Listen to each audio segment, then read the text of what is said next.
Well, it was the summer of 2012.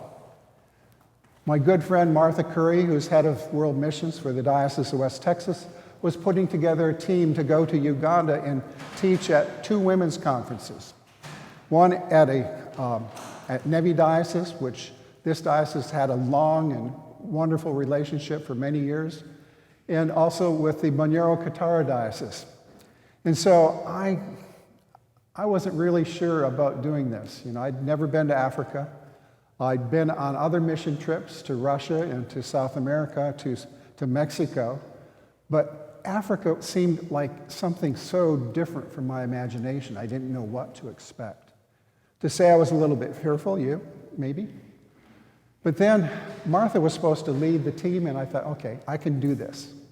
With God's help and Martha, I can do anything. So off we went, except we went without Martha. She ended up having surgery just before we were supposed to go, and she didn't go with us. And so I went with the women on the team, and me being not only the only man, but also the clergy, I knew that in Africa, they would expect me to be the one who would be the leader. Oh dear. So we went. And we did our conferences and enjoyed the wonderful music and the singing and drumming and the prayers of these amazing women that even today continue to bless us through the Threads of Blessing ministry as they make exquisite tapestries and artwork. And so we finished the conference in Nebi, then drove through Murchison National Park, which has all the wild animals, and giraffes and elephants and rhinoceroses. No, I didn't see no rhinoceros. Hippopotami and crocodiles and all kinds of birds and antelope and Cape buffalo. It's beautiful, but we had to go through that wild animal park to get to our next place. What a terrible sacrifice that was, but we enjoyed it.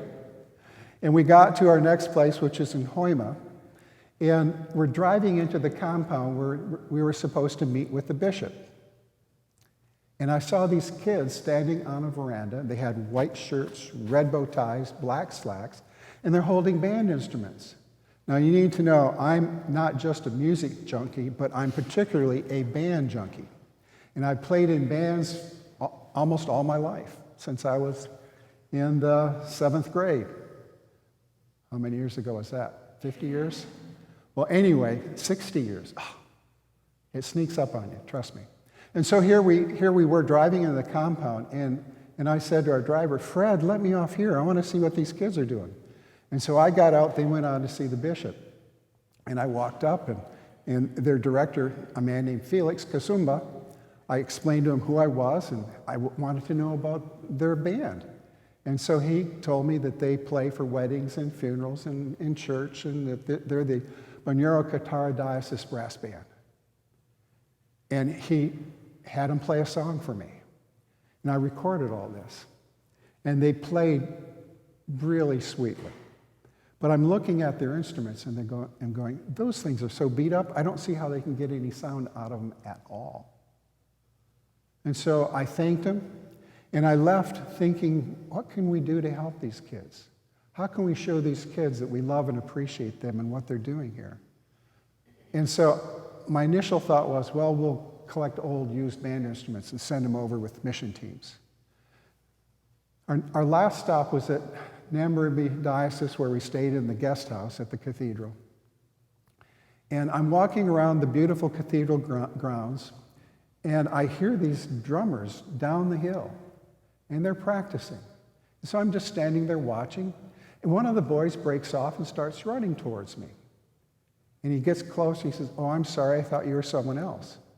I said, well, tell me about your drummers. And he said, we're the Mango Boys and Girls Brigade brass band drummers. I said, you have a band here? Absolutely, we're Boys Brigade and Girls Brigade band. And I said, wow.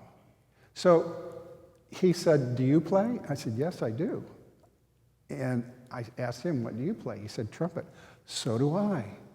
So he took me to their band room, their storage room, pulled off 2 beat-up trumpets off nails, and I couldn't even play the first one, it was so bad, but we found one that I could play. We played duets for half an hour, and then I had to go, And as we're leaving, he says, this is in Africa, remember? A very strange place to me. And he says, can I be your friend on Facebook? And so I said, sure, why not? And so I went back with my new friend Isaac on Facebook, and I got back and I'm still praying about how can we help these kids. And I talked to my friend Richard Wallace, who's a retired band director, and he and I play in two bands together. And I said, Richard, what do you think about maybe doing some kind of a band camp for these kids? And he got really excited. And so we put together a plan to go the next summer and do a band camp for the two dioceses. And so when we went the next year, it was kind of like, wow, this is the neatest thing I've ever done in my life. And these kids are so appreciative. And we were amazed at how quickly they learned. Richard taught kids who'd never read a note of music how to read music in 3 days. We were told, whatever you can do to help them, please do, because they hurt to listen to. And so we taught them how to play in tune, how to listen to each other. Richard says, if you can't hear the tuba, you're playing too loud. And so we were able to see tremendous strides that first year. And so we kept coming back. And so up until this year, this is the first time, this would have been my 9th trip to Uganda, our 8th trip with the band and Bible mission. And it was canceled. And we were all just crushed because we were all looking forward to it. Us, Richard, me, and Bobby, our percussionist. And so on the other end, they were even more crushed because they looked forward to those days with us every summer. They looked forward to being a part of learning something and practicing their skills and getting better.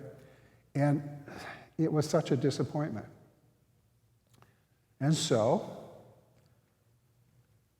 as we're commiserating over WhatsApp, one of the boys says, would you be willing to do a Zoom session with us, doing a Bible study? And so off we went, doing Zoom with kids halfway around the world and learning the Bible together, but most importantly, sharing together. How are you doing? How is this lockdown treating you? Are you surviving okay? Do you have any needs we need to pray about? How can I help you? And so we continue to show our love and care for these kids, even though we're separated from them. Yes, I've sent them money for food. Yes, I even sent Isaac money for rent. But, they have nothing. And because they're locked down, those who would earn their daily bread, they don't have any way of earning anything either. And so many are starving, many are hurting. And I can't help them all, but I can help my friends. Now, our lesson today, Paul has a lot to say about love. Actually, the Bible has a lot to say about love. And he loves to make lists. Have you ever noticed that about Paul? He makes lists, all kinds of lists. He has another list about love in 1 Corinthians chapter 13. And this is the love chapter that we usually read at weddings and helping the couple understand that love is not a feeling you feel when you feel a feeling you never felt before. But rather it's expressed in commitment. And that's that word agape that we find here, the Greek word agape, which is a reference to God's covenant-keeping love, his commitment to you and me to love us. And as we work out that relationship with him and he expresses his love for us, we're called to love our neighbor as ourselves. Love God, love neighbor. 2 basic commandments. Do those 2, Jesus said, you got it all covered. And so you can go through this list in Romans chapter 12, starting at verse 9. Your love can't be pretend. People are going to see through it. If you're pretending to love someone, they're going to know you're a hypocrite. You don't really mean it. It's just something that you can't hide very well if you're faking your love. So you can't fake it. Abhor evil? Of course. Cling to what is good? Absolutely. Be devoted to one another. I love this church because I've seen us being devoted to one another in a way during this lockdown and during this time of COVID that has really helped surface a commitment to each other that's always been there, but has been fully revealed as we are reaching out to one another with that kind of love that St. Paul wants us to. And so he says, be devoted to one another. Showing eagerness and honoring one another. Do not lag in zeal, be enthusiastic in spirit, serve the Lord. Rejoice in hope, endure in suffering, persist in prayer. So how can we show love? It's certainly through kindness, certainly through listening, it's certainly through acts of service, it's certainly through giving gifts, but our love is demonstrated in how we treat one another and look to the best interests of the ones who we are in relationship with, the ones that God puts in our path. How should we respond to the rage around us today? I'm heartsick at seeing the cities in riots and places being set fire. So much destruction. Jesus said the thief has come to kill, steal, and destroy. But I've come that you might have life and have it more abundantly. So we see the thief's handiwork all around us and in the news every day. But Jesus said, I have something better. And so how can we represent that something better to the people who are so hurting around us, those who may have suffered from racism and injustice? How do we show the love of Christ to people who are so hurting that they would rage in the streets and burn businesses down and even hurt each other? How do we show love for them? That's a big question that I have. Early on in this, there was a demonstration in San Antonio, and after the demonstration, people went downtown to clean it up. I was so impressed by that. We haven't had any big demonstrations since. I don't know why, but maybe it's because we are praying for the city, and that we are committed to each other in community, the fellowship of churches and the fellowship of citizens of this community. But we need to be praying for other communities that are not so blessed. So what can we do? And what risks would you take to show the love of Jesus? Would you walk into a mob and proclaim Christ's love? Apparently that has happened. And people have walked out, maybe hit with rotten eggs and silly string, but they've walked out. Maybe we need to do more of that. Proclaim the love of Christ to hurting people.